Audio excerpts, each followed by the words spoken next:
Turning into serial rapists and child molesters. But the treatment has disturbing similarities to the movie A Clockwork Orange. And tonight, Channel 2's Mike Taibbi concludes a special report, The Clockwork Cure. It's crazy. I mean, I was ready to, if I had a gun in my hand, I would have blown my brains out after I had done it. We'll call him William. And what drove him to thoughts of suicide, he says, was his trip when he was 15 to this graffiti-covered building on a garbage-strewn street in Washington Heights. On the third floor, the Sexual Behavior Clinic, part of Columbia Presbyterian Hospital, affiliated with Columbia University, funded largely by tax dollars. Here, for at least 6 years, hundreds of adolescent boys like William have been tested and treated with a device so controversial it's been restricted or banned in at least 4 other states.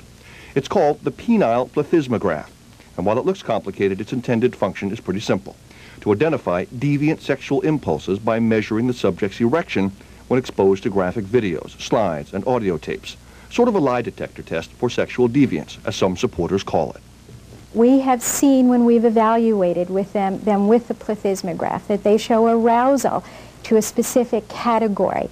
We then provide treatment, and we see that that arousal with effective treatment starts to decrease. So again, I have to make the point that it is not a foolproof assessment, but it's the best one that we have. And what is that treatment? It's either satiation therapy, that is, when the subject masturbates repeatedly while exposed to images of sexual deviance, or aversion therapy, that is, when the subject is aroused by inappropriate stimuli. According to the plethysmograph, he receives a drug to dull his response, or, as has been found in other states, a whiff of ammonia, or even an electric shock. Producer Rose Arce and I examined scores of evaluations, and some were for plainly violent youths who admitted their roles in gang rapes and repeated sexual assaults. But many were for first-time minor sexual offenders like William. And still, all but a few of the hundreds of adolescents who were tested were recommended for a full course of therapy at the same clinic. William never submitted to any therapy. Instead, he filed a $10 million lawsuit against his probation officer, against staff at the clinic, and against Columbia University. He admitted to essentially he and his sister taking their clothes off and touching each other. But after that admission, William was adjudged a juvenile delinquent and driven to the clinic in Washington Heights. They just told me I was going for testing. I had no clue what it was, what kind of testing. And they had you sign papers and say that this was okay? Yeah, I signed something. I didn't really know what it was, though. I thought I had to. I didn't have any choice.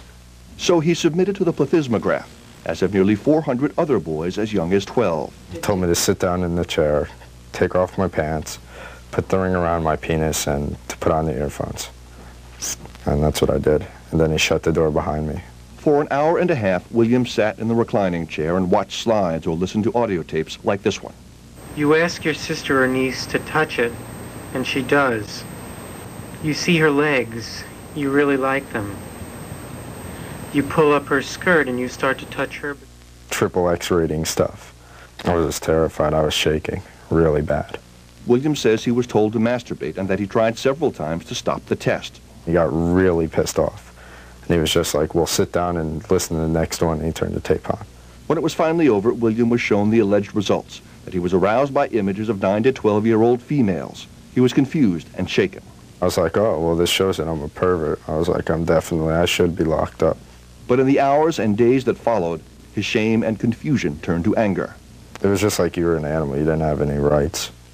Anyone who has read the book or seen the movie A Clockwork Orange knows that Alex, the violent youthful sex offender at the center of that story, is subjected to a fictionalized and radical aversion therapy. At the end of the story, Alex pronounces himself cured, but of course, he's not. In fact, the limited research done on the plethysmograph shows its readings to be in error between 30 and 40% of the time. That is, admitted repeat child molesters and rapists often test out normal, while men with so-called normal sexual responses often test out a sexual deviance. Still, this instrument is being used on children, adolescents, many of them first-time minor offenders like William.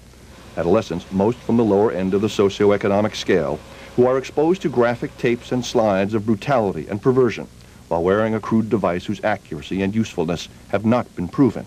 Dr. Lawrence Hartman, past president of the American Psychiatric Association. This is cheap, fast stuff.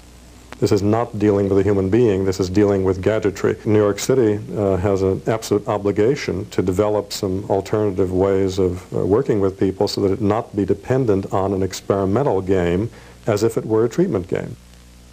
Well, a spokesman for the New York City Probation Department tells me that now that he's aware of the substance in our reports, he believes the plethysmograph should not be used in the clinic where the city sends scores of young sex offenders every year. Dana?